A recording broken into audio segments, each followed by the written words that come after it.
The heavy bag shook violently as Marcus "Tank" Rodriguez landed another thunderous combination, his 240-pound frame rippling with muscle beneath his sweat-soaked tank top. The sound echoed through Iron Ridge Boxing Club like gunshots, drawing admiring nods from the dozen fighters scattered around the Phoenix gym. Tank stepped back, flexing his shoulders with the casual arrogance of someone who had never truly been tested. Before we jump back in, tell us where you're tuning in from. And if this story touches you, make sure you're subscribed, because tomorrow I've saved something extra special for you. That's how you generate real power, he announced to no one in particular, his voice carrying across the concrete floor, not like these weekend warriors who think they can just walk in here and play fighter. His eyes swept the gym with predatory satisfaction until they landed on a slender woman in her mid-30s, methodically working through basic combinations on a speed bag in the corner. Victoria Hayes moved with quiet concentration, her auburn hair pulled back in a simple ponytail, wearing plain black athletic wear that had seen better days. She had been coming to the gym for 3 weeks now, always during the evening hours when the serious fighters gathered. Tank sauntered over, his crew of admirers trailing behind like satellites orbiting a planet. Connor Walsh, a stocky wannabe with more mouth than skill, snickered as they approached. "Look at this," Tank said loudly enough for half the gym to hear. "Someone's mom is here playing Rocky." Victoria's hands never stopped their rhythm against the bag, but her jaw tightened almost imperceptibly. She had heard worse during her 12 years as a Navy corpsman, but civilian mockery still stung in ways that military hazing never had. "I'm talking to you, lady," Tank continued, now standing close enough that his shadow fell across her workout space. "This isn't Planet Fitness. Real fighters train here." The speed bag slowed to a stop as Victoria finally turned to face him. Her green eyes held a calmness that seemed to frustrate Tank even more than defiance would have. "I paid my membership fee like everyone else," she said simply, her voice steady despite the attention now focused on their exchange. Tank laughed, a harsh sound that carried undertones of genuine disbelief. "Membership fee doesn't make you a boxer, sweetheart. Why don't you try the yoga studio down the street? They've got classes for people like you." The insult hung in the air like smoke from a snuffed candle.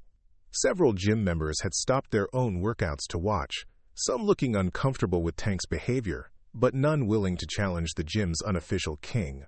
Victoria studied Tank's face for a moment, noting the slight dilation of his pupils that suggested he was performing as much for his audience as expressing genuine disdain.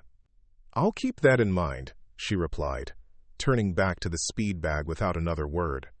Tank's face flushed red at being dismissed so casually. He was accustomed to intimidating newcomers until they either submitted to his authority or fled the gym entirely. Victoria's quiet refusal to engage felt like a personal affront to his carefully cultivated reputation. "Yeah, you do that," he muttered, but the comeback lacked his usual venom. Something about the woman's composure unsettled him in ways he couldn't quite articulate. Victoria Hayes had never planned to become a boxer. 3 months earlier, she had been Dr. Victoria Hayes, a respected physical therapist at Desert Springs Physical Therapy Center, married to a successful real estate developer, living in a beautiful ranch-style home in Scottsdale with a view of Camelback Mountain. Her life had been as precisely organized as the treatment plan she created for her patients, every detail managed with the efficiency she had learned during her years in the Navy. The divorce papers had arrived on a Tuesday morning in March, delivered by a courier who seemed genuinely apologetic about disrupting what appeared to be such a peaceful suburban scene. Michael had been having an affair with his secretary for 8 months, according to the private investigator's report attached to the legal documents. The cliché of it all had somehow made the betrayal worse, as if 12 years of marriage had been reduced to a tired joke.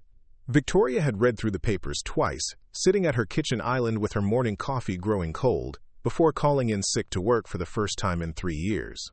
She spent that day methodically packing Michael's belongings into boxes, her movements mechanical and precise. By evening, his side of the walk-in closet was empty, and Victoria found herself staring at the vacant space with a mixture of relief and profound uncertainty about what came next. The house went on the market within a week. Victoria couldn't afford the mortgage on her therapist's salary, and every room held memories she preferred to leave behind. She found a modest two-bedroom apartment in Tempe, close enough to work but far enough from her old neighborhood to avoid awkward encounters with former friends who had chosen sides in the divorce. Her new life was smaller in every measurable way, but Victoria discovered an unexpected freedom in the simplicity. No more dinner parties where she played the perfect hostess. No more country club events where conversation never ventured beyond surface pleasantries. No more careful management of Michael's moods and expectations. For the first time since leaving the Navy 8 years earlier, she belonged only to herself. The boxing gym had been an accident, or perhaps an act of rebellion against her former life's careful predictability. Victoria had been driving home from work on a particularly difficult day when she spotted the weathered sign for Iron Ridge Boxing Club tucked between an auto repair shop and a Mexican restaurant on the east side of town. Something about the building's honest shabbiness appealed to her after months of dealing with lawyers in expensive suits and real estate agents with perfect smiles.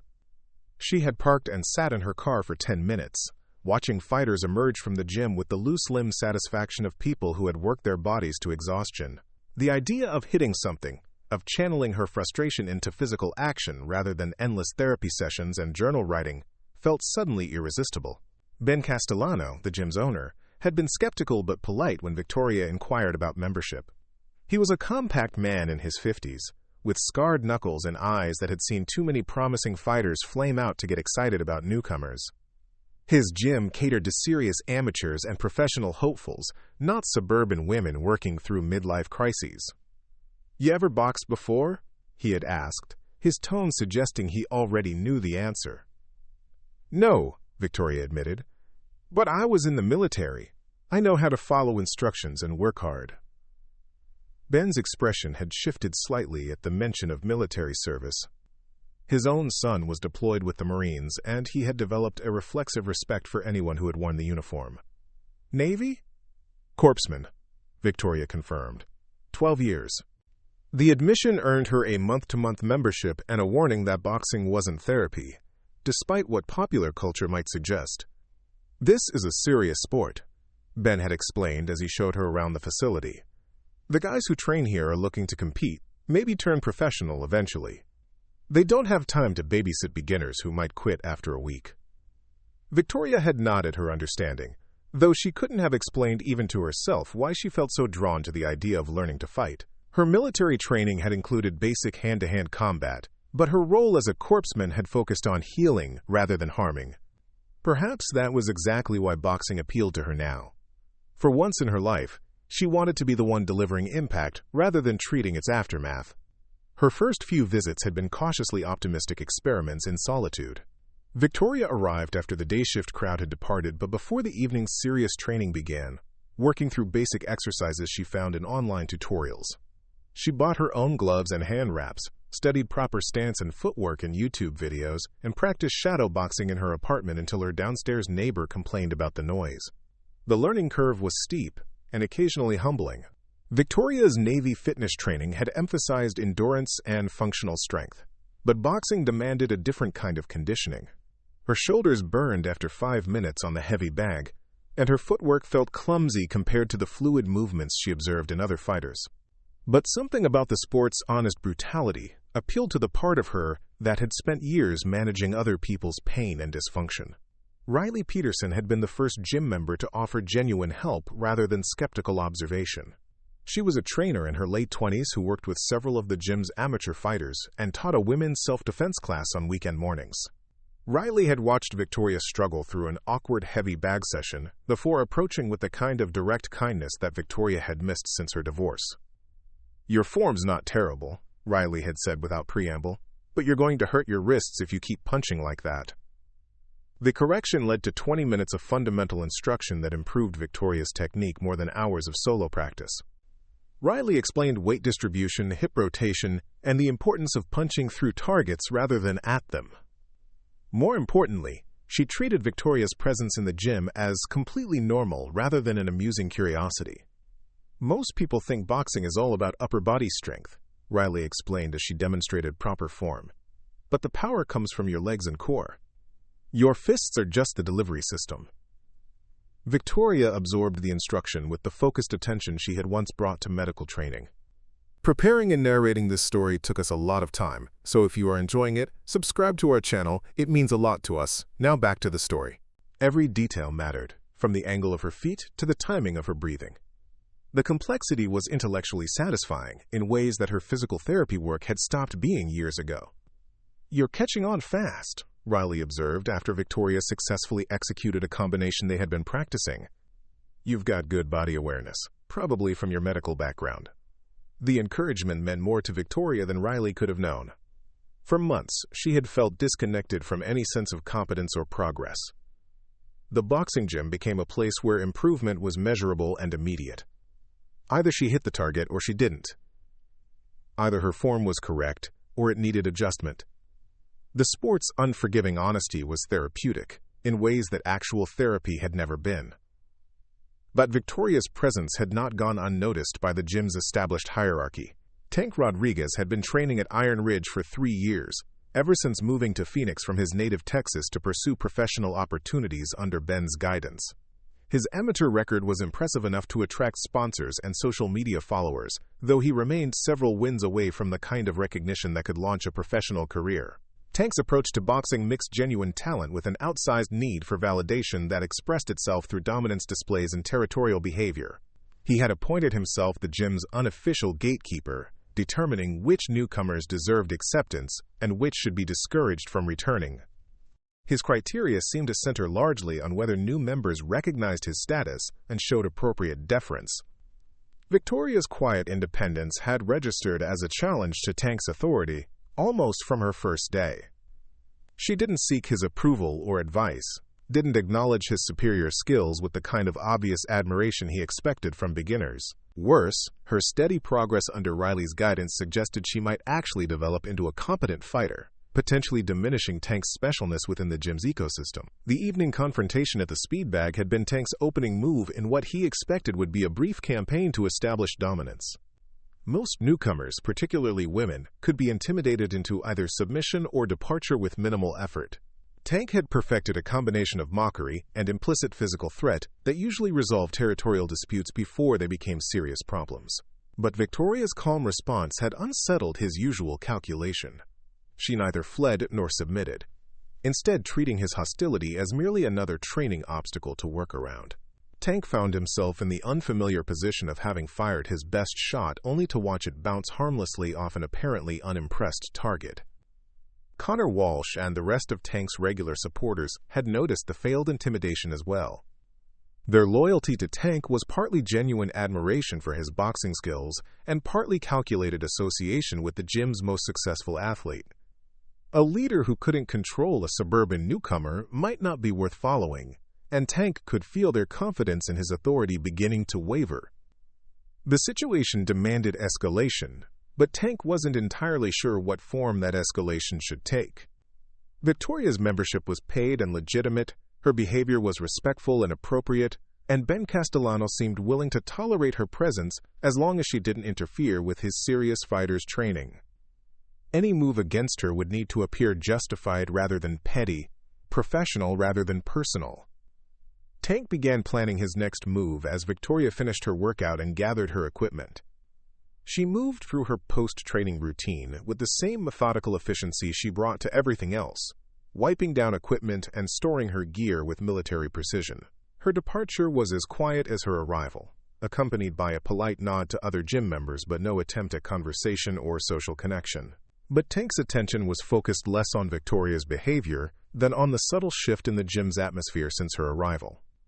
Several members had begun watching her workouts with obvious curiosity, impressed despite themselves by her dedication and rapid improvement. Even Ben had made a few positive comments about her work ethic and coachability. The development suggested that Victoria might become genuinely accepted within the gym community if her progress continued, potentially establishing her as a permanent presence rather than a temporary intrusion. Tank realized he had a narrow window to address what he increasingly saw as a threat to his carefully constructed position. As Victoria disappeared into the evening heat of the Phoenix parking lot, Tank was already formulating a plan that would test her resolve more thoroughly than simple verbal intimidation. The gym's monthly challenge event was approaching, an informal competition that attracted fighters from several local facilities and usually confirmed Tank's status as the region's premier amateur prospect.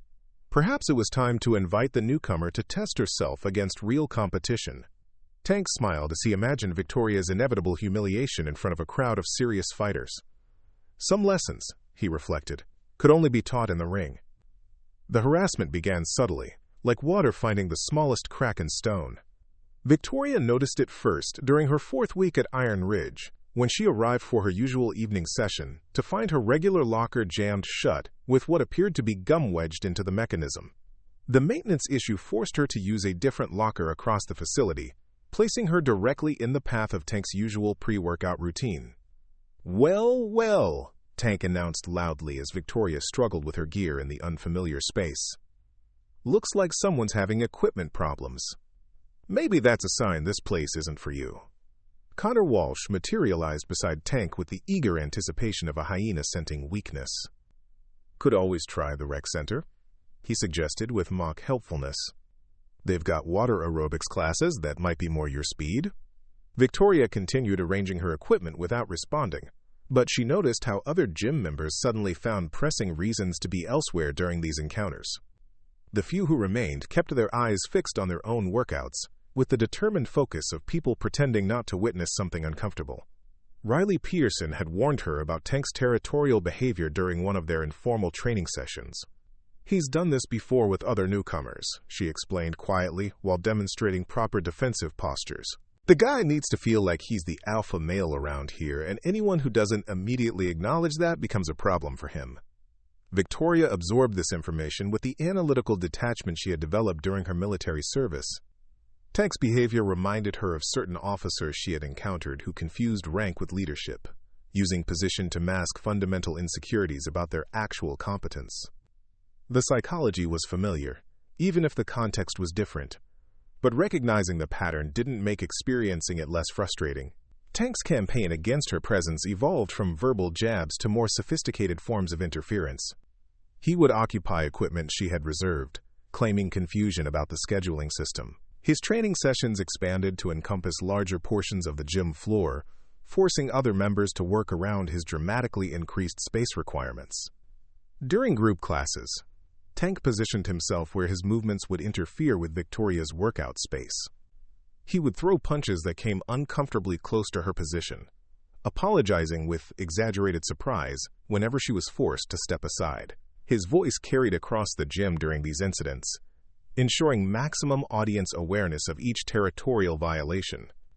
"Sorry about that," he would announce after forcing Victoria to interrupt her routine.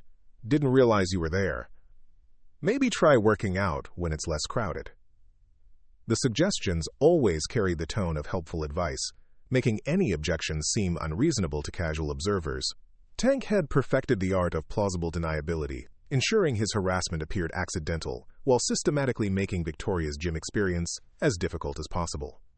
Ben Castellano remained studiously neutral during these encounters, focusing on his administrative duties with the deliberate blindness of someone avoiding a problem he preferred not to acknowledge. As the gym owner, he had invested considerable energy in maintaining Tank as his premier athlete, someone whose success reflected positively on the facility's reputation. Addressing Tank's behavior would require acknowledging that his starfighter might not be the professional he claimed to be. Victoria's attempts to address the situation directly proved futile. When she approached Ben about the locker incident, he dismissed it as normal wear and tear on aging facilities. Her complaints about equipment availability were met with suggestions that she adjust her schedule to less popular training times. The systematic nature of the harassment was apparently invisible to anyone unwilling to see it. The psychological pressure intensified when Tank's behavior began influencing other gym members. Several fighters who had previously been cordial started treating Victoria with cool indifference, unwilling to risk Tank's disapproval by maintaining friendly relationships with his chosen target. The isolation was particularly acute during group training sessions, where Victoria found herself consistently excluded from partner exercises and team drills. "Nobody wants to work with the amateur," Connor explained when Victoria stood partnerless during a defensive techniques class. "Might hurt their own development, you know." The exclusion extended beyond the gym's physical boundaries into its social media presence.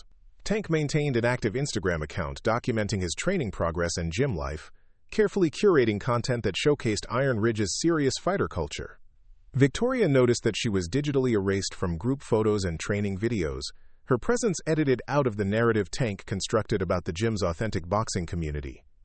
More damaging was Tank's influence on the gym's informal network of connections and opportunities. Phoenix's amateur boxing scene was small enough that Tank's opinion carried weight with promoters and other gym owners. Victoria discovered this when she inquired about entering a local tournament, only to be told that her experience level wasn't appropriate for competitive events. Tank Rodriguez mentioned you were pretty new to this, the tournament organizer explained over the phone. Might want to get a few more months of training before thinking about competition. Don't want anyone getting hurt unnecessarily. The conversation left Victoria frustrated in ways that had nothing to do with boxing. She had faced genuine life-or-death pressure during her Navy deployments, treating wounded soldiers under enemy fire while maintaining the composure necessary to save lives. Being dismissed as too fragile for amateur boxing competition felt like an insult to everything she had accomplished in her military career. Riley became Victoria's primary source of support during this period, offering technical instruction and emotional encouragement in equal measure. Their training sessions evolved into informal counseling opportunities, where Victoria could express her frustration without fear of judgment or dismissal. "Tank's afraid of you," Riley observed during one particularly intense workout session. "He wouldn't be working this hard to get rid of you if he thought you were harmless."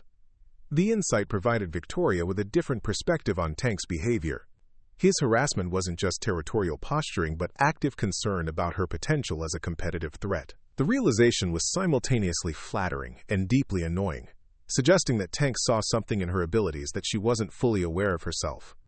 Victoria's progress continued despite the hostile environment, partly through stubborn determination and partly through Riley's increasingly sophisticated training regimen. Her conditioning improved dramatically as she incorporated more advanced cardiovascular exercises into her routine.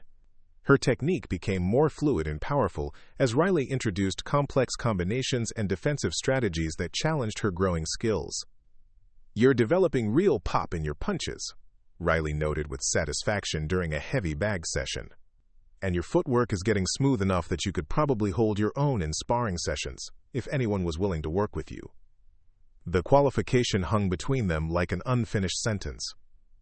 Victoria's isolation at the gym had become so complete that finding sparring partners was virtually impossible. The few members willing to work with beginners had been systematically discouraged from training with her through Tank's network of social pressure and implied consequences. Tank's awareness of Victoria's improving skills only intensified his campaign against her presence. He began making pointed comments about her technique during group sessions, criticizing her form with the authority of someone whose opinion mattered to other gym members. His assessments were always technically plausible, but delivered with enough condescension to undermine Victoria's confidence, while positioning himself as the arbiter of boxing competence. "Your stance is off," he would announce after watching Victoria work through combinations. "Too narrow for someone your size." Probably picked that up from watching YouTube videos instead of learning from actual fighters. The critiques were particularly frustrating, because they contained enough truth to sting while being delivered in ways that made constructive response impossible.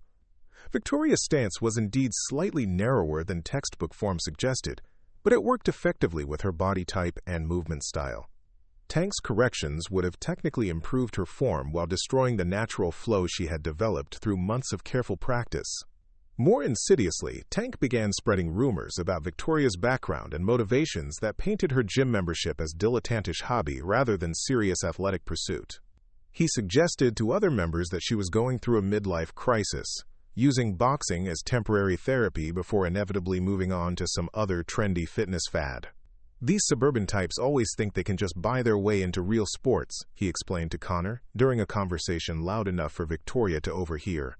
"Give it another month and she'll be doing CrossFit or pole dancing classes or whatever the next Instagram trend turns out to be." The characterization was designed to minimize Victoria's legitimacy as a boxer while reinforcing Tank's position as the gym's authentic representative. By framing her presence as temporary and superficial, he could dismiss her progress as irrelevant to the serious business of developing competitive fighters. Victoria's response to these attacks remained consistently measured, though the effort required to maintain her composure was beginning to show.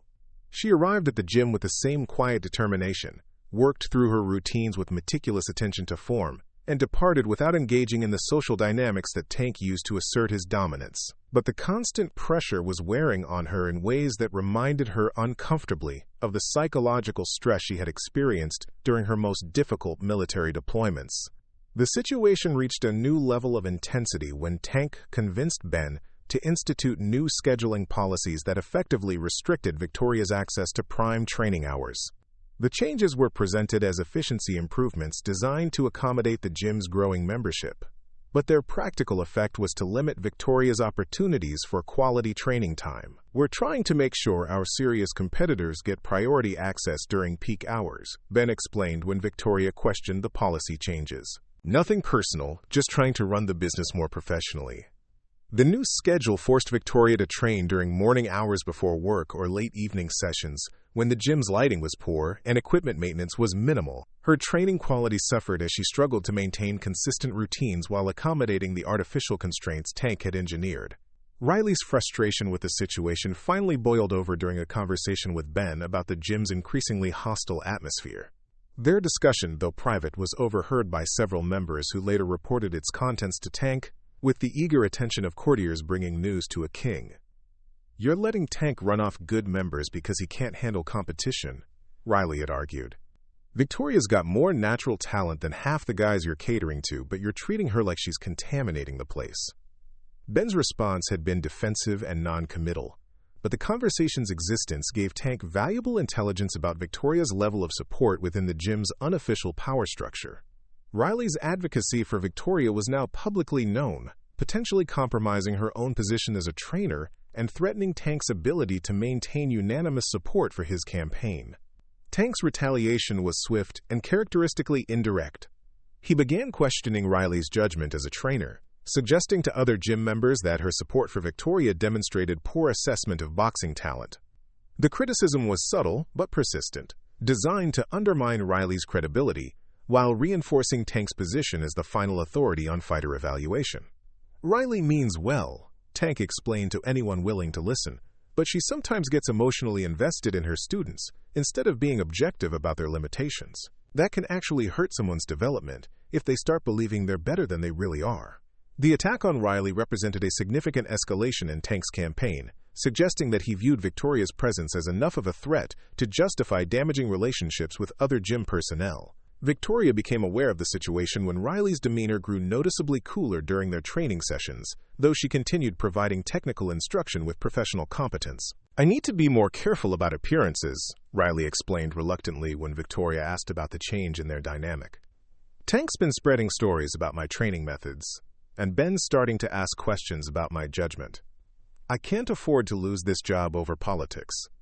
The conversation left Victoria feeling more isolated than at any point since her divorce. Riley had been her primary source of support and technical instruction, the one person at Iron Ridge who treated her ambitions seriously. Losing that relationship would make continuing at the gym exponentially more difficult, possibly impossible. But Victoria also recognized that Riley's vulnerability was partly her own fault.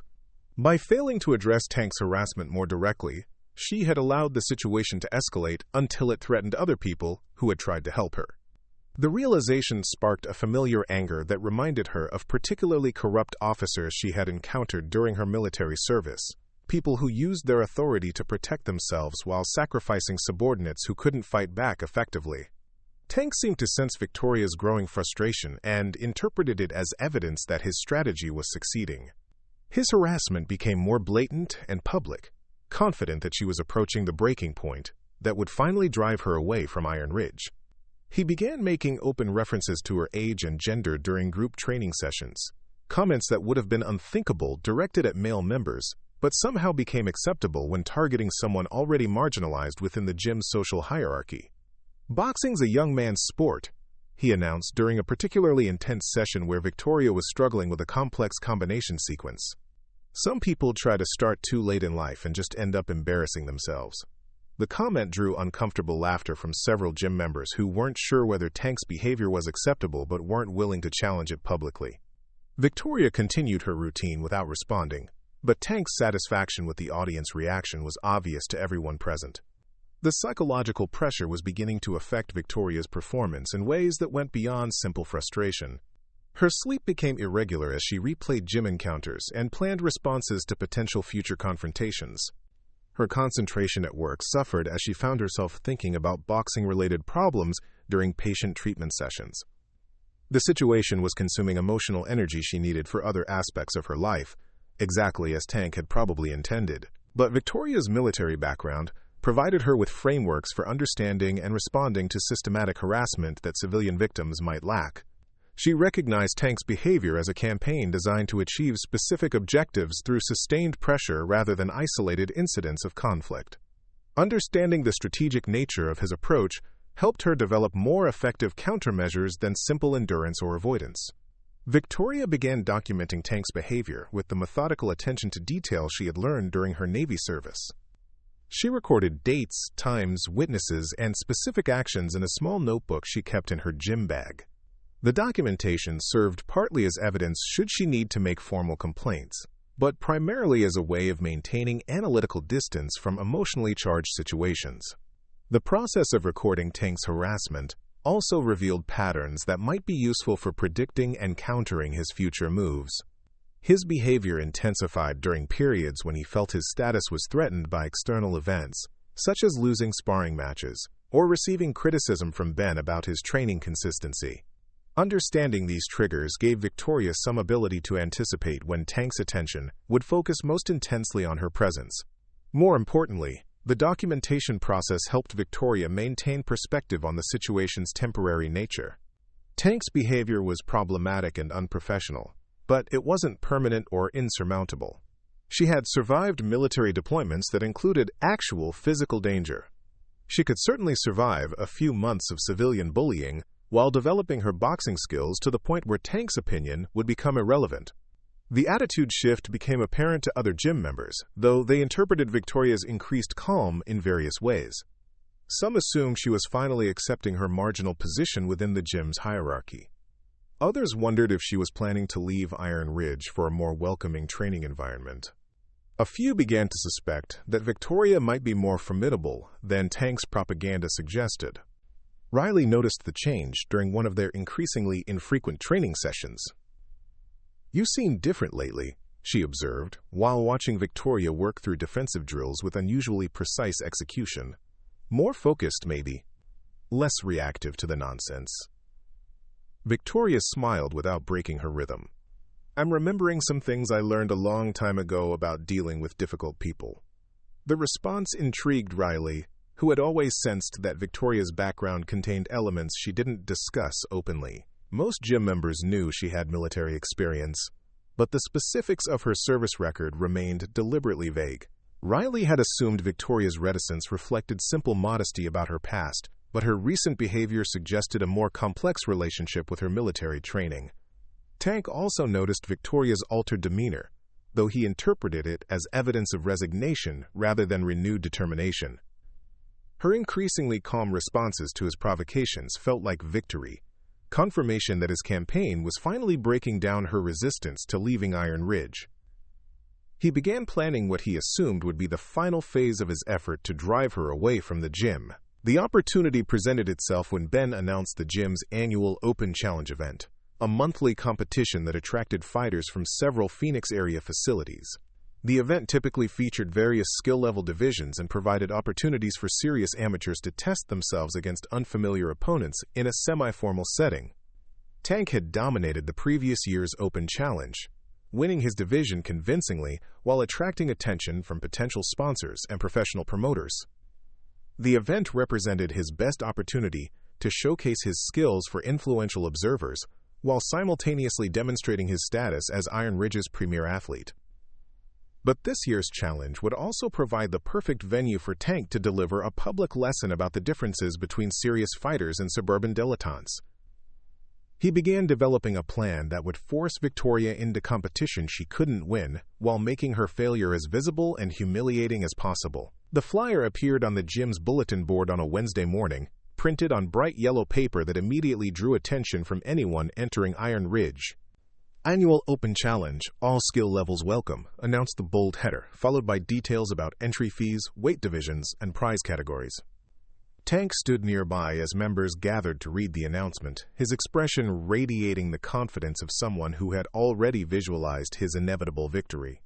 "Going to be a good turnout this year," he commented to no one in particular, his voice carrying just enough volume to ensure Victoria could hear from her position at the water fountain. Always interesting to see who thinks they're ready for real competition versus who actually belongs in the ring. Victoria read the flyer with careful attention, noting the various divisions and requirements. The Open Challenge traditionally included separate brackets for novice, intermediate, and advanced fighters, with additional categories for different weight classes and age groups. The structure seemed designed to give participants at every level a chance to compete against similarly skilled opponents. Connor Walsh materialized beside Tank with his usual eager anticipation of drama. "You signing up for the advanced division again?" he asked, though the answer was obvious to everyone within earshot. "Wouldn't want to disappoint the crowd," Tank replied with theatrical modesty. "Besides, someone needs to show these newcomers what serious boxing looks like." His gaze swept deliberately across Victoria's position, making his meaning unmistakable to anyone paying attention.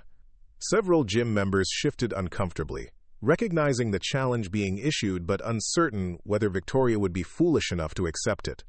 Ben Castellano emerged from his office carrying a clipboard and wearing the expression of someone managing a successful business event. "Registration starts today," he announced to the gathered crowd. "Entry fee is $50 for gym members, $75 for outside fighters. Medical clearance forms need to be submitted by Friday if you want to participate." Victoria approached Ben after most of the other members had dispersed. "What are the requirements for medical clearance?" she asked, her tone carefully neutral. Ben looked surprised by her interest. "Standard physical exam, blood pressure check, that sort of thing. Doctor needs to sign off that you're healthy enough for competitive boxing." He paused, studying her expression. "You thinking about entering?" "Possibly," Victoria replied. "Which division would be appropriate for someone with my experience level?" The question hung in the air while Ben calculated his response. Tank's influence on gym politics was significant, but Ben also recognized that Victoria had been a consistent paying member whose behavior was always professional and respectful. Excluding her from the challenge without legitimate justification would be difficult to defend if she pressed the issue. "Novice division would probably make the most sense," Ben finally said. "That's for fighters with less than 6 months of training or no previous competition experience." Victoria nodded her understanding. "And the weight classes? Women's divisions run from flyweight up to light heavyweight," Ben explained. "We'll determine exact brackets based on who registers, but there's usually good participation across all weight ranges." Tank had been listening to this conversation from across the gym, his jaw tightening with each exchange. Victoria's calm inquiry about registration details suggested she was seriously considering participation, a development that threatened to complicate his plan for using the challenge to demonstrate her inadequacy as a fighter. After Victoria walked away, Tank approached Ben with the casual authority of someone whose opinion carried special weight at Iron Ridge. "You really think it's a good idea to let complete beginners enter competition?" he asked. "Someone could get seriously hurt if they're not ready for that level of intensity." Ben's expression remained diplomatically neutral. "She asked about the novice division, which is exactly what it's designed for. Besides, she'll need medical clearance like everyone else." "Medical clearance doesn't test for ring experience," Tank countered. "There's a difference between being healthy enough to box and being skilled enough to compete safely. Some people think they're ready for challenges they can't actually handle." The conversation represented Tank's opening move in what he anticipated would be a successful effort to prevent Victoria from participating in the challenge. If he couldn't exclude her through direct influence on Ben, he would need to find other ways to ensure her absence from the competition. Victoria spent the remainder of that week researching the medical clearance requirements and identifying physicians who could provide the necessary examination.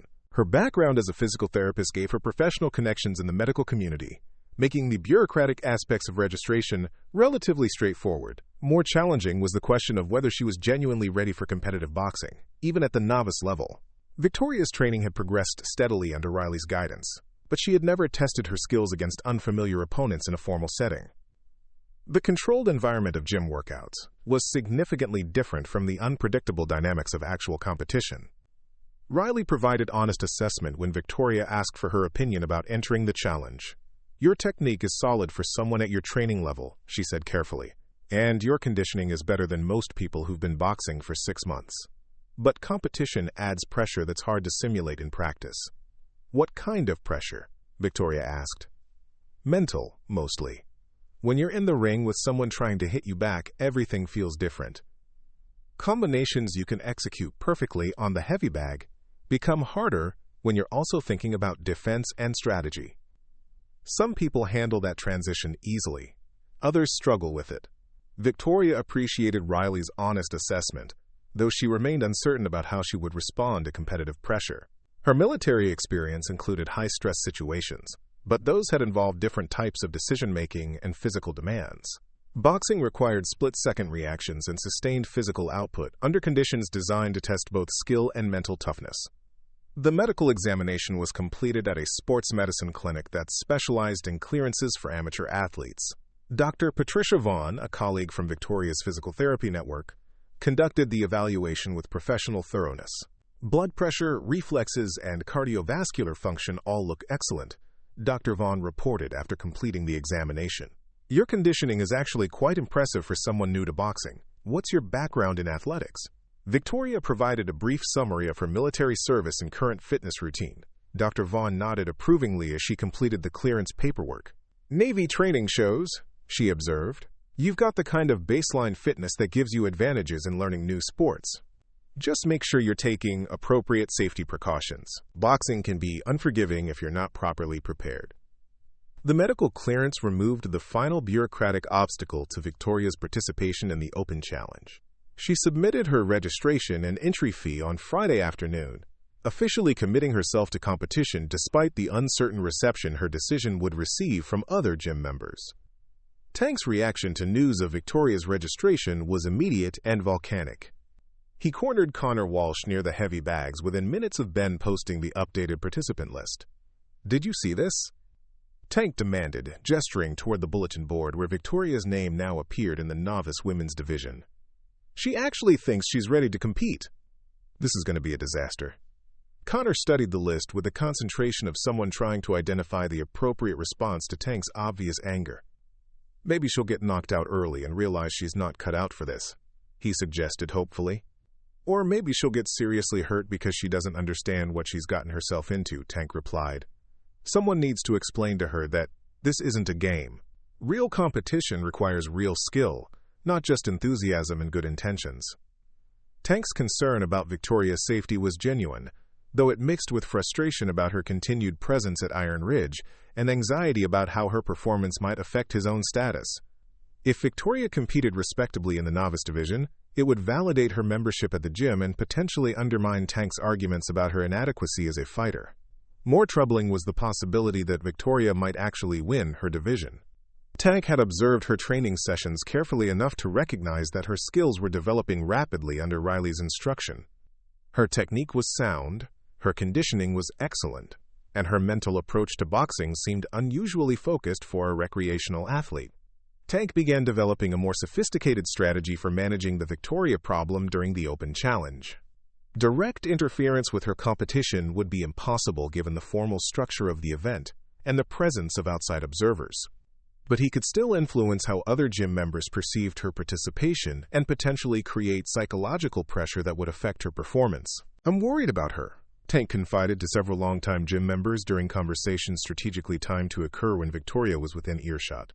"She's got heart, but heart isn't enough when you're facing people who've been training seriously for years. Hope she knows what she's getting into." The comments were crafted to sound supportive while actually reinforcing doubts about Victoria's readiness for competition. Tank's apparent concern for her welfare positioned him as a reasonable voice cautioning against premature advancement, rather than someone actively working to undermine her confidence. Victoria became aware of these conversations but chose not to respond directly. Instead, she focused her energy on intensive preparation for the challenge, increasing her training frequency, and working with Riley on specific techniques that would be useful in competitive situations. "Competition boxing is different from training boxing," Riley explained during one of their final preparation sessions. "You'll have less time to think about each move, and your opponent will be trying to disrupt your rhythm constantly. The key is staying calm and sticking to fundamentals even when things get chaotic. Victoria absorbed this advice while working through sparring drills that simulated competitive conditions.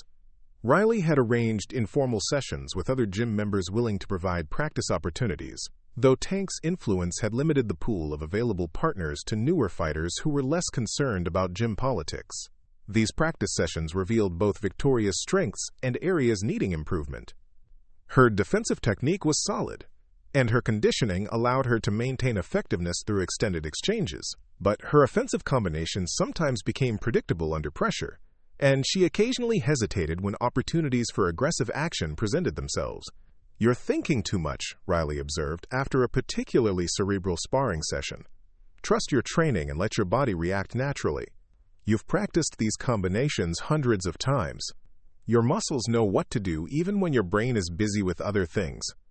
The feedback resonated with Victoria's military experience, where overanalysis during critical moments could be counterproductive. She began working on developing more instinctive responses to common competitive situations, drilling combinations until they became automatic rather than consciously executed. Tank monitored Victoria's preparation with growing concern about her apparent readiness for competition. Her sparring sessions, though limited, demonstrated competence that exceeded his expectations for someone with her training background. The possibility that she might perform well in the novice division was becoming uncomfortably realistic. Ben Castellano was also paying closer attention to Victoria's preparation, partly from curiosity about how she would handle her first competition, and partly from business interest in how her participation might affect Iron Ridge's reputation. The open challenge attracted observers from throughout Phoenix's boxing community, including potential members who would form opinions about the gym based on the quality of fighters it produced. "She's looking pretty sharp for a beginner," Ben commented to Riley during a conversation about the upcoming event. "Think she's got a realistic chance in her division?" Riley's response was carefully measured. "She's got good fundamentals and excellent conditioning. How she handles the mental pressure will probably determine how well she does. But yeah, I think she could surprise some people." The assessment represented Riley's most optimistic public evaluation of Victoria's competitive prospects, though she remained privately concerned about how Victoria would respond to the intensity of formal competition.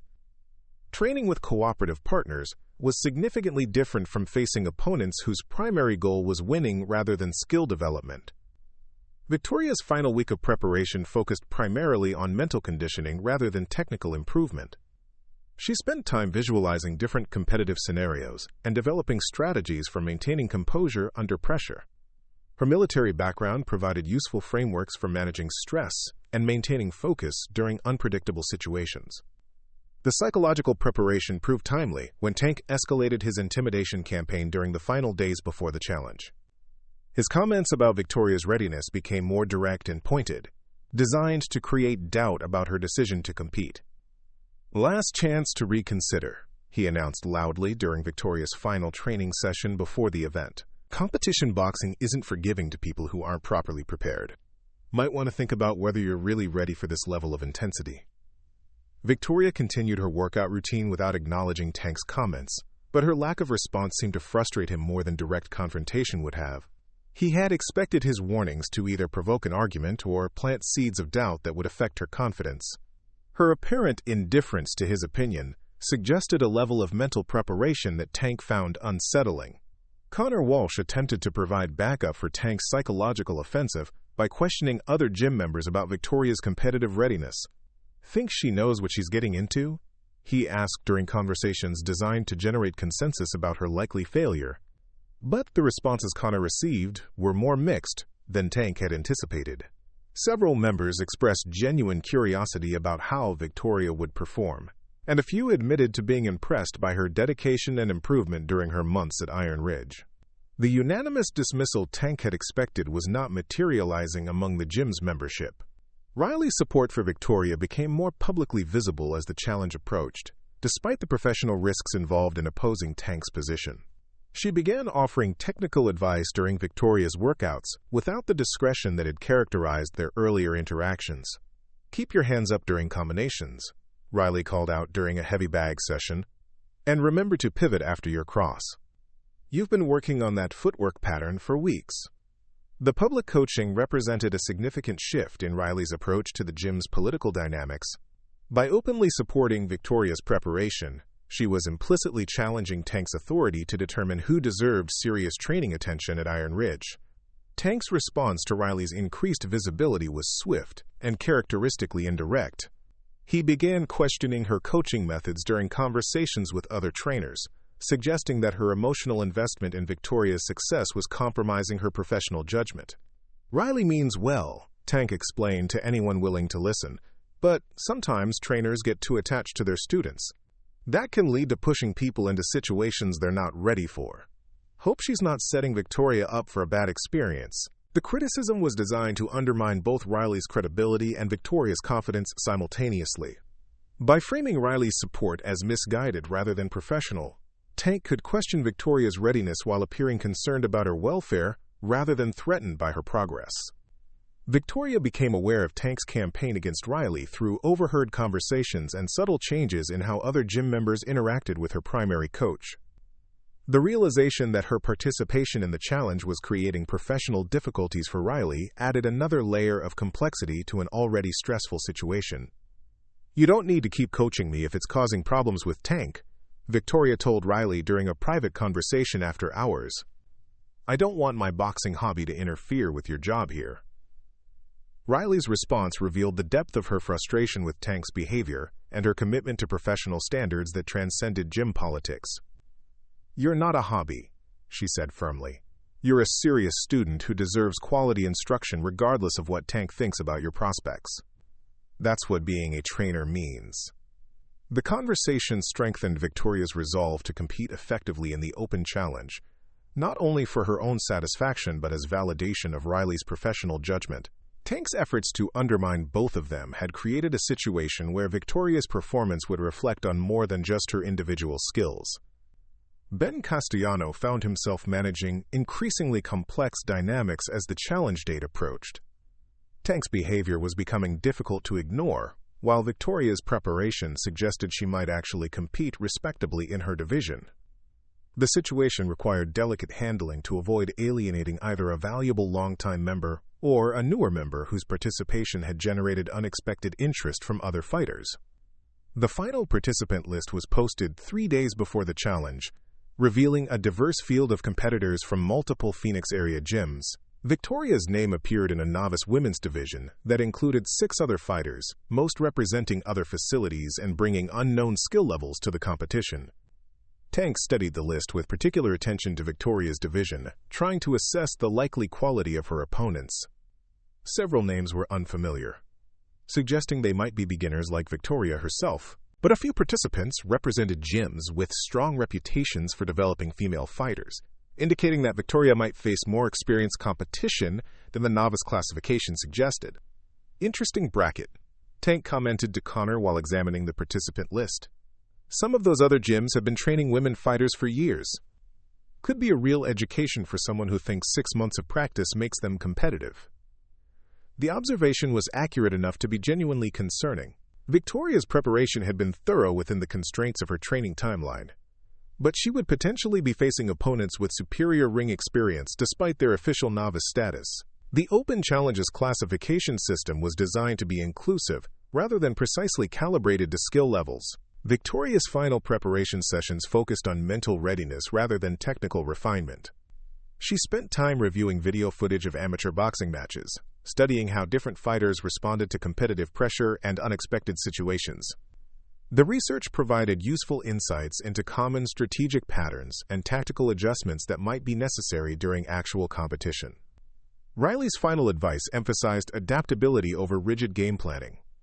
"You can't predict exactly what's going to happen in the ring," she explained. "The best preparation is being comfortable with uncertainty and trusting your instincts when situations change quickly." The counsel resonated with Victoria's military experience, where successful operations often required rapid adaptation to evolving circumstances. Her background provided confidence that she could adjust to competitive dynamics even if they differed significantly from her training experiences. Tank's final attempt to discourage Victoria's participation came during the weigh-in process, which took place the evening before the competition. All participants were required to verify their weight class eligibility and complete final registration procedures in a ceremony that served partly as psychological warfare and partly as administrative necessity.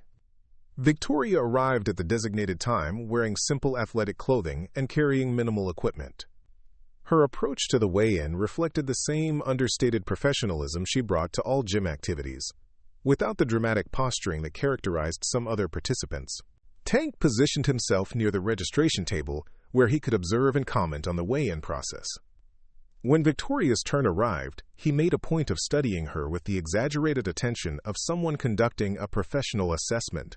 Looking pretty nervous, he announced loudly enough for other participants to hear. That's normal for first-time competitors. Just remember that backing out now is better than getting hurt tomorrow. Victoria stepped onto the scale without acknowledging Tank's commentary.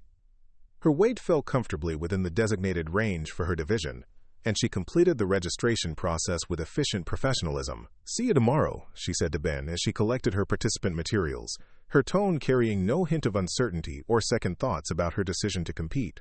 Tank watched Victoria leave the weigh-in facility with growing realization that his campaign to prevent her participation had failed completely.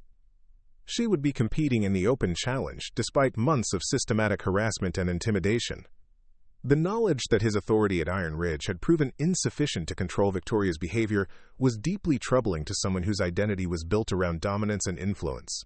Connor Walsh approached Tank after Victoria's departure, seeking guidance about how to respond to this unexpected development.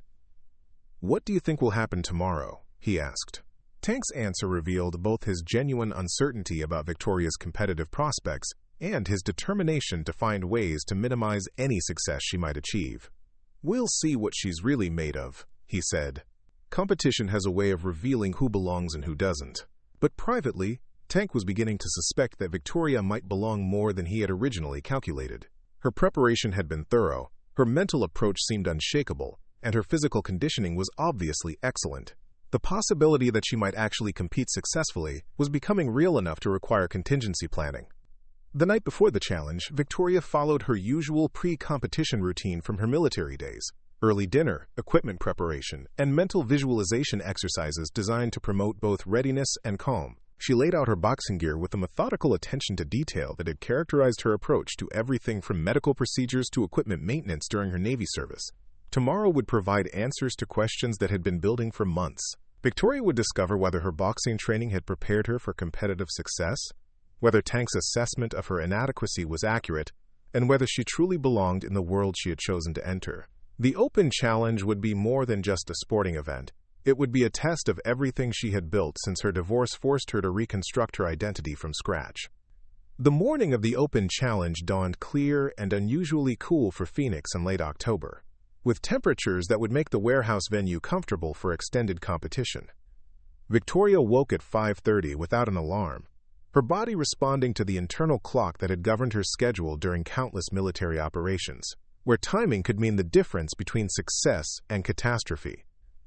She moved through her morning routine with deliberate precision, eating a light breakfast of oatmeal and banana while reviewing her mental notes about the competition format. The novice women's division would feature preliminary matches in the morning, with finals scheduled for the afternoon, when the largest crowds typically gathered. Victoria's first opponent was listed as Carmen Rodriguez from Phoenix Elite Boxing, a 22-year-old college student whose registration form claimed 6 months of training experience. The warehouse facility that hosted the Open Challenge occupied several thousand square feet of industrial space on the south side of Phoenix, converted specifically for amateur boxing events. Victoria arrived 90 minutes before her scheduled weigh-in verification, wanting to familiarize herself with the venue and observe other competitors during their warm-up routines. The atmosphere inside the building crackled with nervous energy, as fighters from a dozen different gyms prepared for various divisions of competition. Some moved through elaborate shadowboxing routines, their combinations flowing with the fluid precision of experienced athletes. Others sat quietly in corners, conserving mental energy while visualizing their upcoming matches. Victoria found an unoccupied area near the back of the facility and began her own warm-up sequence, focusing on basic movements designed to activate her muscles without depleting energy reserves needed for actual competition. Her routine was methodical rather than flashy, prioritizing function over the psychological theater that some fighters use to intimidate opponents. Tank Rodriguez arrived with his usual entourage 45 minutes after Victoria, making an entrance calculated to draw maximum attention from spectators and competitors alike. His group occupied a prominent section near the main ring. Their loud conversation and animated gestures clearly intended to establish territorial dominance within the venue's social hierarchy. "Going to be an interesting day," Tank announced loudly enough for most of the warehouse to hear. Always curious to see how people handle their first taste of real competition. Some folks discover they're not quite as ready as they thought they were. His gaze swept deliberately across Victoria's position, making his meaning unmistakable to anyone paying attention. Several fighters from other gyms looked in her direction with curiosity, wondering what had prompted such pointed commentary from someone who was obviously a local boxing celebrity. Victoria continued her warm-up routine without acknowledging Tank's performance, though she noticed Connor Walsh positioning himself where he could observe her reactions to his leader's psychological warfare. The attention felt familiar from her military experience, where enemy forces sometimes attempted to rattle American troops through propaganda and intimidation tactics that relied more on theater than genuine threat. Riley Peterson appeared at Victoria's side carrying an equipment bag and wearing the focused expression of someone managing important business. Her presence represented a significant statement about Iron Ridge's official position regarding Victoria's participation, since Riley was attending in her capacity as Victoria's designated trainer for the event. "How are you feeling?" Riley asked while setting up Victoria's equipment in their assigned corner space. "Ready," Victoria replied simply, though her calm exterior masked the natural adrenaline response that always preceded significant challenges. Her military training had taught her to channel nervous energy into heightened focus, rather than allowing it to create distracting anxiety. Riley nodded approvingly at Victoria's composed demeanor. "Remember what we worked on about staying relaxed between combinations. Let your opponent make the mistakes while you stick to fundamentals." The coaching advice reflected their preparation strategy, which emphasized Victoria's strengths in conditioning and technique, while acknowledging her relative inexperience with competitive dynamics. Rather than attempting to match more experienced opponents in tactical complexity, Victoria's game plan focused on executing basic skills with superior precision and intensity. The preliminary weigh-in verification proceeded smoothly, with Victoria confirming her weight class eligibility without incident. She used the opportunity to observe her first opponent, Carmen Rodriguez, who appeared nervous but physically well prepared for competition. Carmen's trainer was providing constant verbal instruction, suggesting either thorough preparation or anxiety about his fighter's readiness. Tank's verification attracted considerably more attention, with several photographers documenting his appearance and social media personalities, conducting brief interviews about his prospects in the advanced division. His comfort with the media attention was obvious, and he used each interaction to reinforce his status as the event's premier athlete. "Always good to compete in front of a home crowd," Tank explained to a blogger from a local sports website. "Phoenix has great boxing talent at every level, though obviously some fighters are more ready for serious competition than others." The comment was accompanied by another meaningful glance toward Victoria's area, ensuring that his message would be preserved in whatever coverage emerged from the event. Tank's media strategy was clearly designed to establish a narrative about legitimate versus questionable participants before any actual boxing had taken place. Victoria's first match was scheduled for 10:30, giving her additional time to observe other preliminary contests and adjust her mental preparation based on the actual competitive atmosphere. The early matches revealed significant variation in skill levels despite the novice classification, with some fighters displaying technique that seemed more advanced than their official experience suggested. Carmen Rodriguez's preliminary match provided Victoria with valuable intelligence about her upcoming opponent's fighting style and capabilities. Carmen favored aggressive forward pressure combined with rapid combination punching, a strategy that could be effective against opponents who were intimidated by constant activity but potentially vulnerable to counterpunching from fighters with superior defensive skills. "She throws a lot of punches but telegraphs her right hand," Riley observed, while they watched Carmen's match from ringside. "If you can time her combinations, there should be opportunities for clean countershots." Victoria studied Carmen's movement patterns and punch selection with the analytical attention she had once brought to medical diagnoses. Every fighter had recognizable habits and tendencies that could be exploited by observant opponents, and Victoria's methodical approach to skill development extended naturally to tactical preparation. The warehouse was filling with spectators as the morning progressed, including family members of competitors, boxing enthusiasts from throughout the Phoenix area, and representatives from local media outlets covering the amateur sports scene. The crowd's energy added an additional layer of pressure that Victoria had not experienced during her training at Iron Ridge. Tank's preliminary match in the advanced division drew the largest crowd of the morning session, with spectators gathering around the main ring to watch his performance against a challenger from a competing Phoenix gym.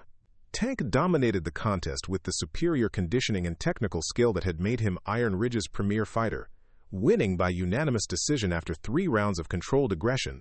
His victory celebration was characteristically theatrical, with raised arms in acknowledgement of the crowd's approval. Tank used the moment to scan the warehouse for Victoria's location, ensuring she had witnessed his demonstration of what serious boxing looked like when performed by legitimate competitors. "That's championship-level skill right there," Connor Walsh announced to anyone within earshot, his voice carrying clear implications about the contrast between Tank's abilities and those of less qualified participants. Victoria's match was called 15 minutes later, interrupting her final mental preparation as officials directed both fighters toward the competition ring.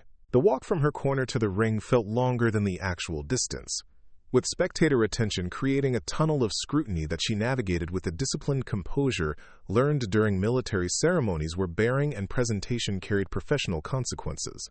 Carmen Rodriguez entered the ring with obvious energy and confidence, bouncing on her toes while acknowledging supporters in the crowd with waves and smiles. Her demeanor suggested someone genuinely excited about competition rather than intimidated by its pressures, which Victoria recognized as both an advantage and a potential weakness depending on how that energy translated into ring performance. The referee's pre-fight instructions were standard administrative requirements covering rules, safety procedures, and expectations for sportsmanlike conduct.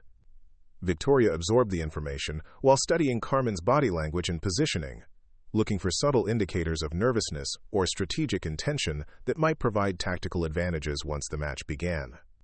"Protect yourselves at all times, listen to my commands, and touch gloves," the referee concluded, bringing the 2 fighters together in the center of the ring for the traditional gesture of respect before combat. Carmen's glove touch was firm and direct, her eyes meeting Victoria's with the confident assessment of someone who had already decided the outcome of their contest. Victoria returned the gesture with equal firmness while maintaining the neutral expression that had characterized her approach to every challenging situation since her military service began. The opening bell released 3 months of preparation, frustration, and determination into 90 seconds of controlled violence that would determine whether Victoria's boxing ambitions were realistic or delusional.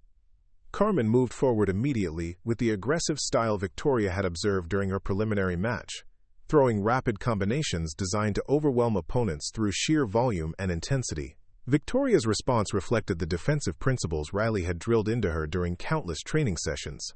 She absorbed Carmen's initial assault through superior guard work and footwork, allowing her opponent to exhaust energy against defensive positions while looking for counter-punching opportunities that her opponent's aggressive style was certain to provide. The strategy required patience and confidence in her conditioning, qualities that Victoria possessed in abundance from her military background.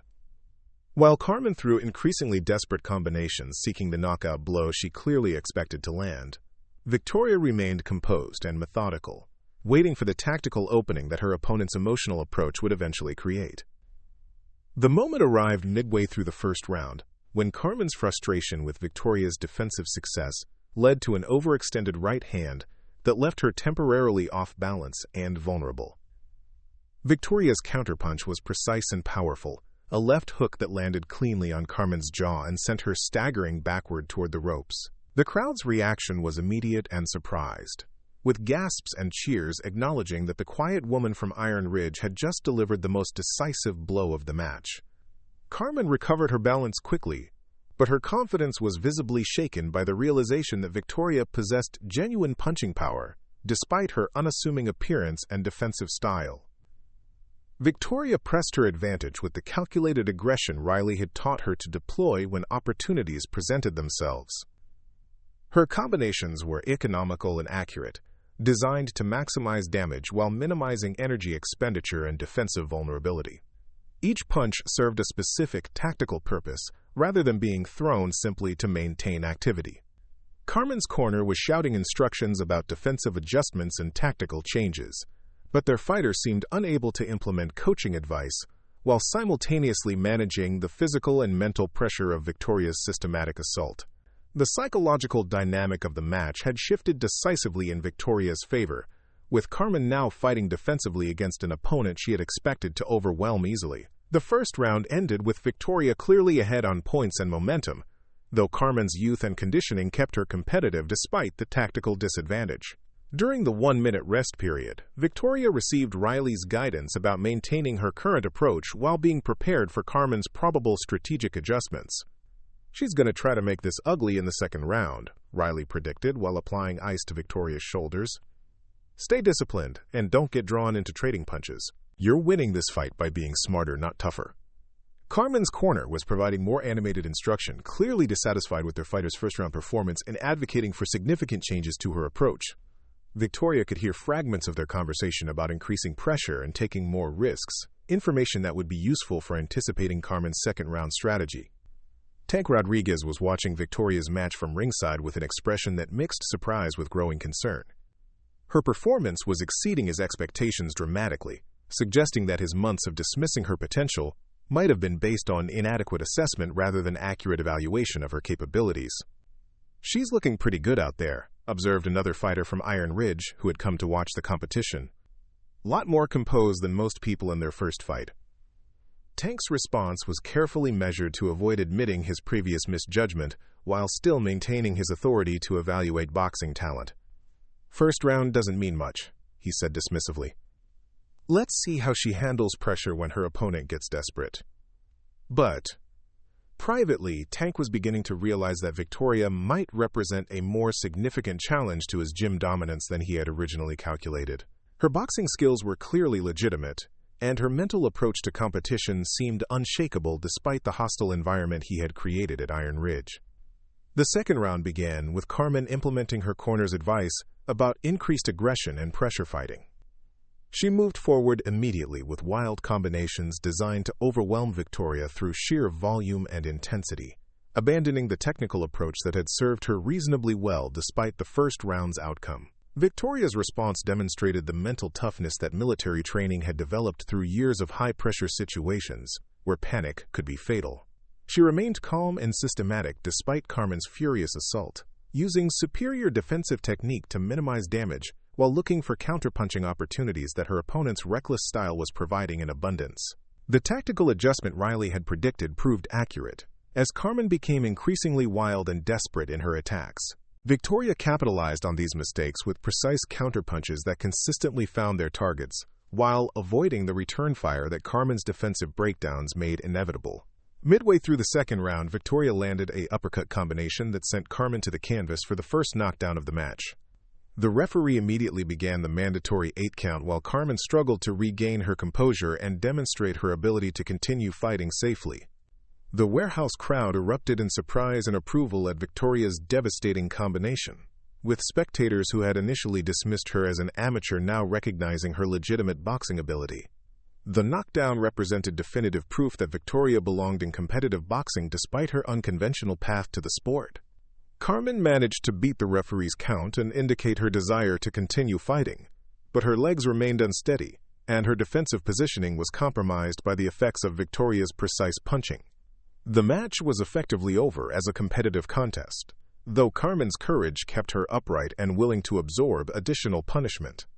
Victoria's final assault was methodical and overwhelming, combining superior technique with the confidence that comes from knowing victory is assured. Her punches were accurate and powerful, each one contributing to the systematic dismantling of an opponent who had expected easy victory over someone she considered unprepared for serious competition. The referee stopped the contest with 30 seconds remaining in the second round, raising Victoria's hand while Carmen received medical attention from ringside physicians. The technical knockout represented a decisive victory that left no doubt about Victoria's superiority in every aspect of boxing skill and mental preparation. Riley's congratulations were immediate and emotional, her professional satisfaction with Victoria's performance mixing with personal relief that months of training and preparation had produced such convincing results.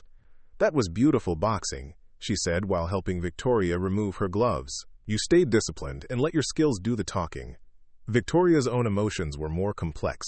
combining satisfaction with her performance and surprise at how natural competitive boxing had felt once the match began. Her military background had prepared her for pressure situations, but boxing required different types of decision-making and physical responses than she had experienced during her Navy service. Tank Rodriguez approached Victoria's corner after the official results were announced, his expression revealing the complicated mixture of respect and concern that her performance had generated.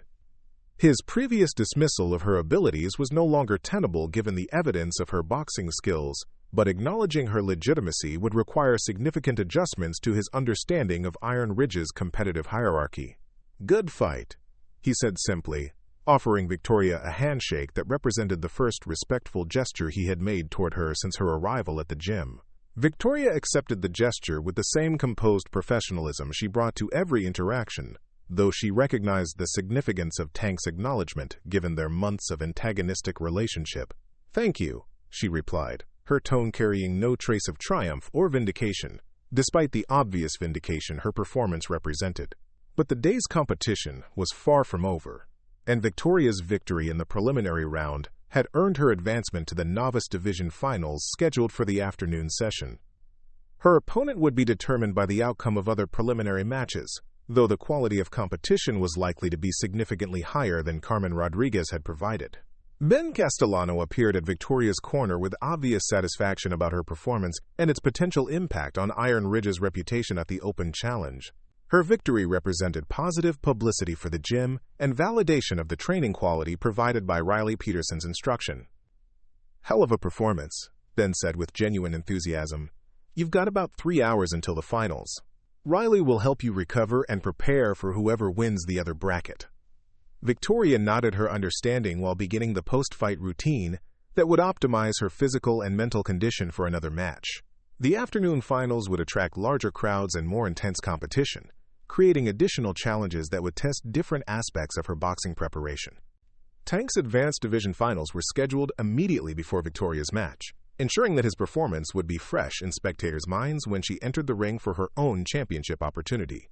The timing created an implicit comparison between Iron Ridge's established star and its newest competitive fighter, a dynamic that added psychological complexity to an already challenging situation. Riley began implementing recovery protocols designed to maximize Victoria's readiness for the finals while minimizing fatigue from her preliminary victory. The preparation included hydration management, light stretching, and tactical analysis of potential opponents based on their preliminary performances. "You've proven you belong here," Riley said while applying ice to Victoria's hands and shoulders. "The finals are just about executing the same game plan that worked so well this morning. Stay composed, stick to fundamentals, and let your conditioning carry you through the difficult moments." Victoria's afternoon opponent was determined when Maria Santos from Desert Mountain Boxing defeated her preliminary opponent by unanimous decision. Maria appeared older and more experienced than Carmen Rodriguez, with technique that suggested significant training despite her official novice classification. The afternoon session began with Tank's advanced division finals, which he won convincingly against a challenger from Tucson whose skills were impressive but insufficient to match Tank's superior conditioning and ring experience. Tank's victory was expected by most observers, though his performance lacked the dominant control he had displayed during his morning preliminary match. Victoria watched Tank's championship match with professional interest, noting aspects of his technique and tactical approach that might be useful for her own development as a boxer. Despite their antagonistic relationship, she could recognize and appreciate genuine skill regardless of its source or the character of the person demonstrating it. Tank's post-fight celebration was characteristically theatrical, though Victoria noticed that his acknowledgement of the crowd seemed less confident than his usual displays of dominance. His awareness that Victoria had also advanced to finals competition appeared to be affecting his satisfaction with his own victory, creating psychological complexity that was unusual for someone typically focused entirely on his own achievements. The announcement of Victoria's finals match drew significant crowd attention, with spectators curious about the Iron Ridge newcomer who had produced such an impressive preliminary performance. Her reputation was spreading beyond the immediate boxing community to casual observers who appreciated compelling underdog narratives regardless of their sport-specific knowledge. Maria Santos entered the ring with obvious confidence and experience, her pre-fight routine suggesting someone comfortable with competitive pressure and crowd attention. Her technique during warm-up exercises was noticeably superior to Carmen Rodriguez's, indicating that Victoria would face significantly greater challenges during the championship match. The referee's instructions were identical to the preliminary round, but the atmosphere felt different with championship stakes and larger crowd investment in the outcome. Victoria's mental preparation remained consistent with her morning approach, though she recognized that Maria Santos would require superior tactical execution and possibly greater physical output than her previous opponent had demanded. The opening bell initiated what would become the most demanding 3 rounds of boxing Victoria had experienced since beginning her training at Iron Ridge. Maria Santos implemented a sophisticated game plan that combined technical precision with strategic patience, creating exactly the type of challenging opposition that would test every aspect of Victoria's development as a competitive fighter. Maria Santos moved with the calculated grace of someone who understood boxing as chess played with fists. Her opening combinations were probing attacks designed to test Victoria's defensive reactions, while gathering intelligence about timing and technique. Unlike Carmen Rodriguez's emotional aggression, Maria's approach was methodical and patient, the product of training that emphasized tactical thinking over raw intensity. Victoria recognized the difference immediately and adjusted her own strategy accordingly. Maria would not provide the same counterpunching opportunities that Carmen's reckless style had offered. This finals match would require Victoria to create openings through superior positioning and ring generalship, rather than simply capitalizing on opponent mistakes. The first round developed into a technical chess match between 2 fighters, with contrasting but effective approaches to boxing. Maria used constant movement and varied attack angles to prevent Victoria from establishing comfortable defensive rhythms. Victoria responded with disciplined fundamentals and superior conditioning, maintaining defensive integrity while waiting for tactical opportunities to present themselves. Neither fighter established clear dominance during the opening 3 minutes, though Victoria's cleaner punches and better defensive positioning gave her a slight edge on most observers' scorecards. Maria's experience was evident in her ring craft and tactical adjustments, but Victoria's physical advantages and technical precision kept the contest competitive, despite the disparity in their competitive backgrounds. Riley's corner advice between rounds focused on tactical adjustments that would exploit Maria's gradually revealed weaknesses. "She's dropping her left hand after her jab combinations," Riley observed while applying ice to Victoria's shoulders. "That's your opening for the right cross we've been working on. Stay patient and wait for her to repeat the mistake." Victoria absorbed the coaching while studying Maria's corner conference across the ring. Her opponent's trainer was providing animated instruction that suggested dissatisfaction with Maria's first-round performance and advocacy for increased aggression in the second round. The information would be useful for anticipating strategic changes that might create new tactical opportunities. The second round began with Maria implementing her corner's advice about increased pressure and punch output. Her combinations became more frequent and ambitious, creating exactly the type of openings that Riley had predicted would develop if Maria abandoned her disciplined first-round approach. Victoria's response demonstrated the hours of tactical preparation she had invested during her months of training with Riley. She remained defensively sound while capitalizing on Maria's increased aggression with precisely timed counterpunches that consistently found their targets. Her superior conditioning began to show as Maria's elevated pace created fatigue that affected her defensive positioning. Midway through the second round, Victoria landed the right cross Riley had identified as her primary weapon against Maria's tactical weaknesses. The punch landed cleanly on Maria's jaw, sending her stumbling backward toward the ropes, where Victoria followed up with a disciplined combination that demonstrated her growing confidence as a competitive fighter. Maria survived the exchange, but her respect for Victoria's punching power was now obvious in her more cautious movement and defensive positioning. The psychological dynamic of the match had shifted in Victoria's favor, with Maria now fighting to avoid damage rather than seeking to impose her own tactical will on the contest. Tank Rodriguez watched this development from ringside with expressions that revealed his complex emotions about Victoria's championship-level performance. Her boxing skills were undeniably legitimate, forcing him to confront months of misjudgment about her potential as a competitive fighter. More troubling was the realization that Victoria might represent genuine competition for his status as Iron Ridge's premier athlete. Connor Walsh approached Tank during the rest period between rounds, seeking guidance about how to interpret Victoria's unexpected success. "Think she's got a real chance to win this thing?" he asked, with obvious uncertainty about the appropriate response to Tank's former target, demonstrating genuine boxing ability. Tank's answer reflected his struggle to maintain authority while acknowledging reality that contradicted his previous assessments. "She's looked good so far," he admitted reluctantly. "But championship rounds are different. Let's see how she handles the pressure when everything's on the line." The third round would indeed test Victoria's mental toughness in ways that her preliminary victory had not required. Maria Santos entered the final 3 minutes knowing she needed a decisive performance to overcome her deficit on most scorecards, creating desperation that would make her simultaneously more dangerous and more vulnerable to tactical exploitation. Victoria's approach to the championship round reflected the confidence she had gained through her dominant second-round performance combined with tactical discipline that prioritized maintaining her lead rather than seeking spectacular finish. She understood that consistent execution of fundamentals would be sufficient for victory if she avoided the emotional temptation to exchange punches with a desperate opponent. Maria's final round assault was everything Victoria had expected based on her corner's animated instruction and her obvious need for dramatic tactical success. She abandoned defensive responsibility in favor of constant aggression, throwing combinations with the frequency and power of someone fighting for survival rather than tactical advantage. Victoria's response demonstrated the mental toughness that military training had developed through years of high-pressure situations where composure could determine life-or-death outcomes. She remained calm and systematic despite Maria's furious assault, using superior defensive technique to minimize damage while looking for the counter-punching opportunities that her opponent's reckless style was providing. The decisive moment came with 90 seconds remaining in the final round, when Maria's desperation led to an overextended combination that left her completely vulnerable to Victoria's counterattack.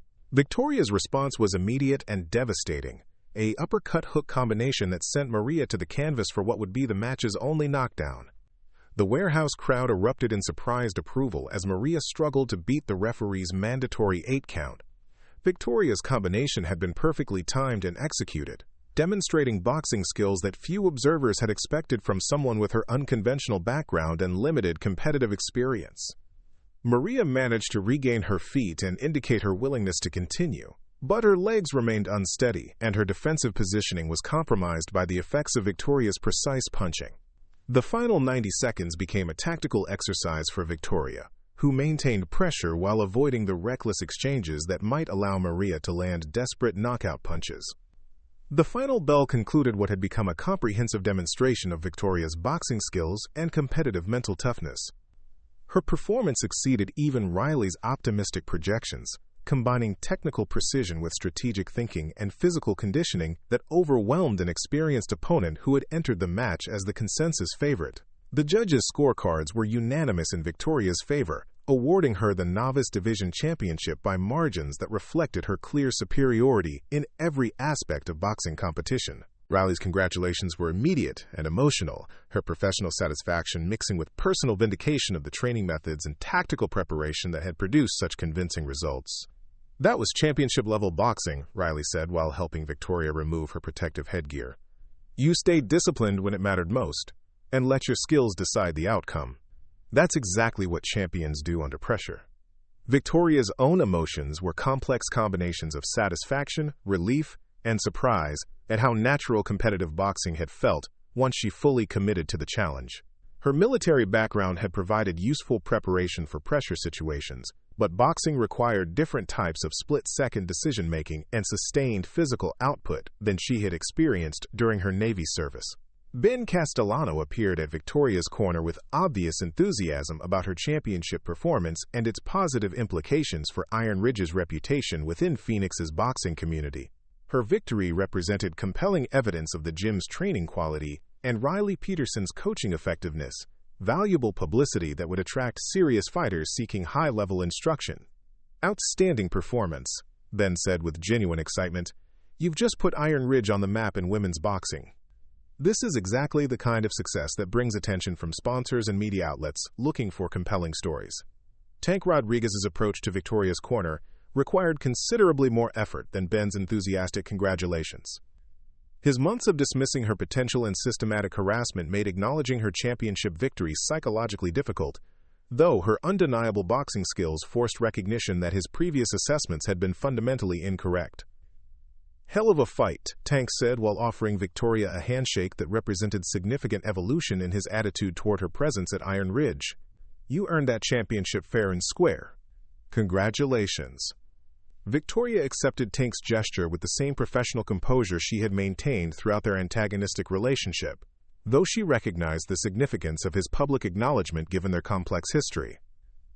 "Thank you," she replied simply, her tone carrying no trace of vindication, despite the obvious validation her performance represented. The trophy presentation ceremony provided Victoria with her first experience of boxing championship recognition, complete with photographer documentation and brief interviews with local sports media representatives covering the open challenge. Her responses emphasized gratitude for Riley's coaching and Iron Ridge's training opportunities rather than personal achievement, deflecting attention from individual success toward the team effort that had made victory possible. Tank's own championship trophy from the advanced division felt somehow diminished by Victoria's unexpected success in her debut competition. His victory had been anticipated by most observers and achieved against familiar regional opposition, while Victoria's championship represented a compelling underdog narrative that attracted more media attention than his technically superior performance.